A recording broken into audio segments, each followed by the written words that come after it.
दोस्तों ये वीडियो है जब 2004 में जापान में सुनामी आई थी। उस सुनामी में जापान में करीबन 2.5 लाख से ज्यादा लोगों की मौत हो गई थी।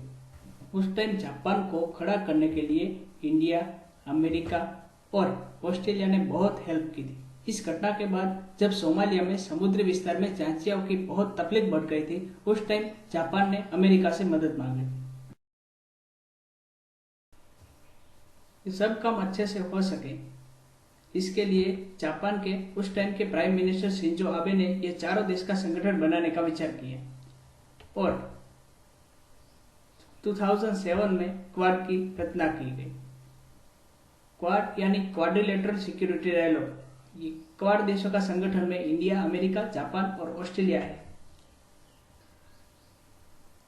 एक साल तो ये सब ठीक ठाक चला, फिर एक साल के बाद ये सब भूल गए क्योंकि उस टाइम ऑस्ट्रेलिया के बड़े अच्छे रिलेशन थे चाइना के साथ और ऑस्ट्रेलिया काफी डिपेंडेंट था चाइनीज मार्केट पर। उस टाइम एक्सपोर्ट के लिए ऑस्ट्रेलिया चाइना को काफी ज्यादा कोयला एक्सपोर्ट करता था। उस टाइम ऑस्ट्रेलिया के नए पीएम बने थे केविन वुड। उनका ये मानना था कि ऑस्ट्रेलिया का रिलेशन चाइना के साथ अच्छा बनना रहना चाहिए और उसने उस टाइम क्वाड से पुल आउट कर दिया और क्वाड बिखर गया।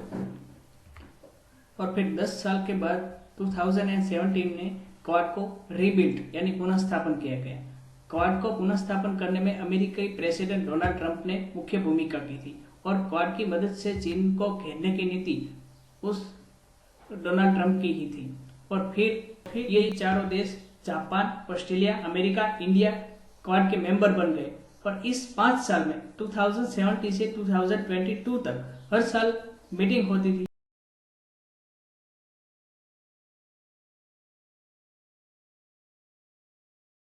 इस बार 2022 में क्वाड की मीटिंग जापान के टोक्यो में है।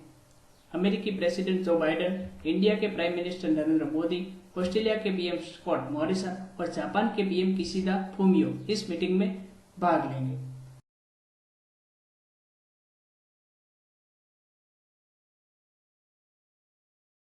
और जापान में जो बाइडेन और नरेंद्र मोदी 1 to 1 भी मिलेंगे।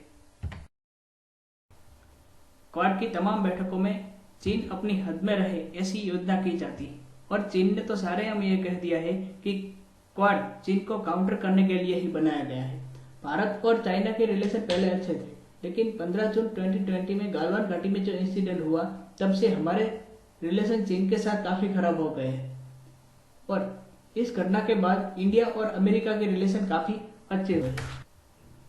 क्वाड के चार देशों के केंद्र में चीन ही है। ये 4 देश एशिया प्रशांत क्षेत्र में चीन की बढ़ती दादागिरी और उनके प्रभाव को काबू में करना चाहते हैं।